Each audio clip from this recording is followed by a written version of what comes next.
New for you at 4, a member of the Sun Prairie Area School District Board of Education has announced his resignation effective immediately.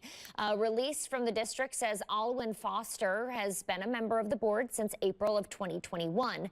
The district thanked Foster for his years of service and support for the Sun Prairie community.